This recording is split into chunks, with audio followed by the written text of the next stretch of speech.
Hi, I'm a 43-year-old mother of three.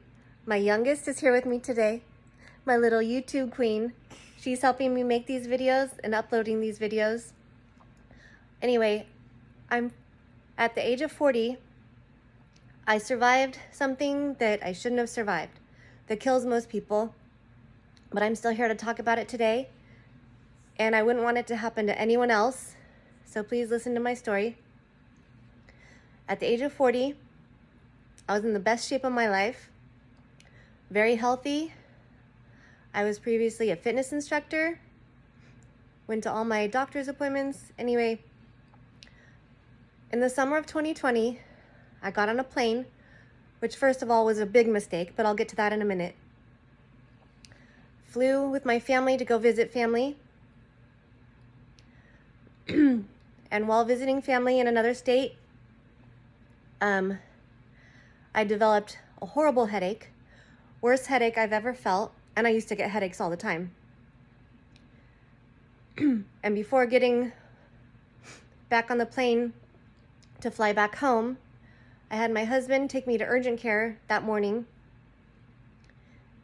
and the urgent care doctor said, "Oh, you get tension headaches all the time? It's just another tension headache. You're fine. Go ahead and get on the plane."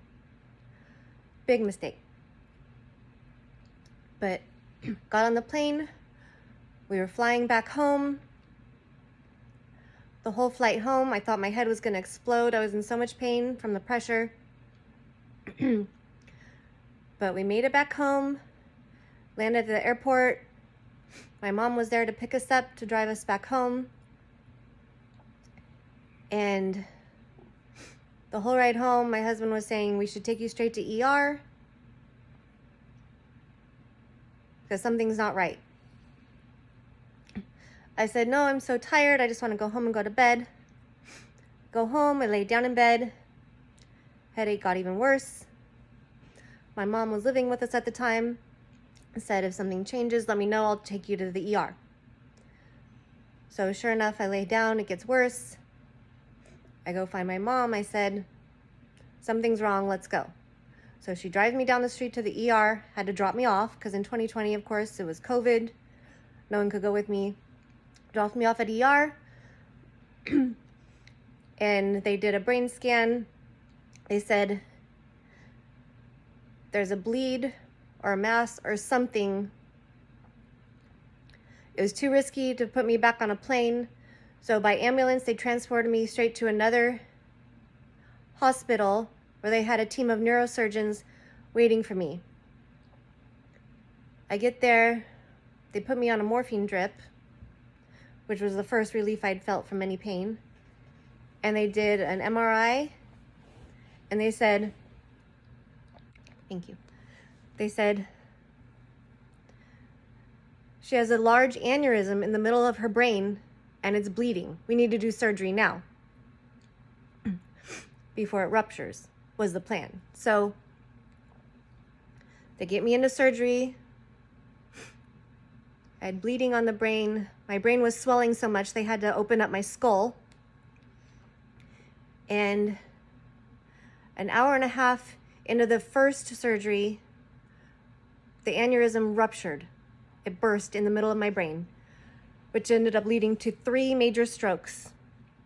I first had a hemorrhagic stroke, and then 2 ischemic strokes to follow, which all right there should have killed me. Which obviously it didn't. I'm still here. The neurosurgeon said if it had ruptured on the plane or anywhere else other than already on the operating table, I would not have survived. And during all of this, the neurosurgeons were keeping in touch with my family and said, "Nobody survives this. She has 1% chance to survive. If she survives, she'll never walk again. She'll be totally blind.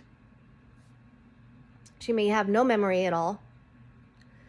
So, and I have 3 children. Obviously, we're all very, very concerned that what if mom doesn't remember us?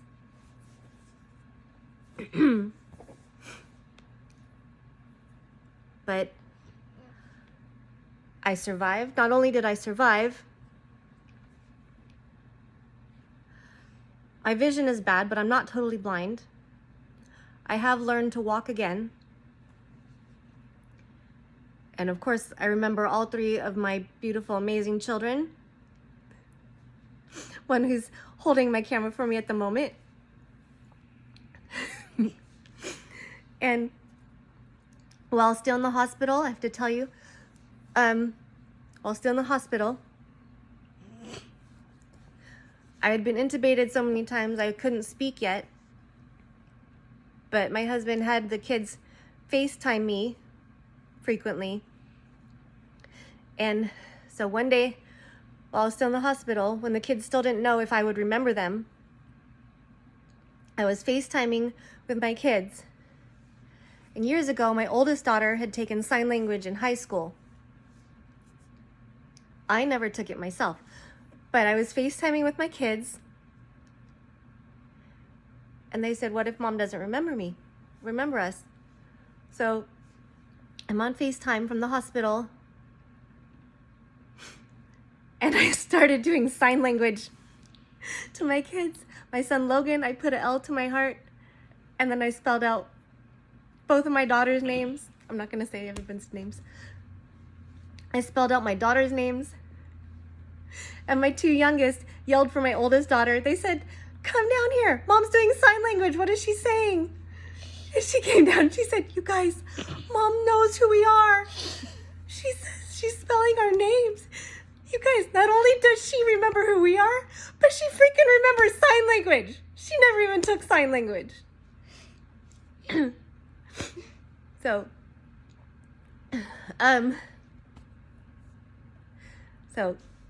what I want everyone to know is please listen to your bodies. If anything seems off, abnormal headaches that don't go away, I wouldn't wish this on anyone. I'm disabled now, unable to work, but I'm alive. I'm here to see my kids and watch them grow. But please, if anything seems off with your head or anything, get it checked out. And I haven't had an MRI or anything in 2 years now. I've had 5 surgeries on my head. They had to put my skull back together. They've shaved my head 5 times now from all the surgeries. Obviously, finally my hair is growing back. But this coming Wednesday, I'm finally having another MRI because they're concerned now of something pressing on a nerve in my brain that's causing my pupils to be uneven. So hopefully that goes okay and they won't find anything new. But to find out the results of my upcoming MRI and to continue to follow my story, keep watching. Good luck and God bless to everybody. That's my story.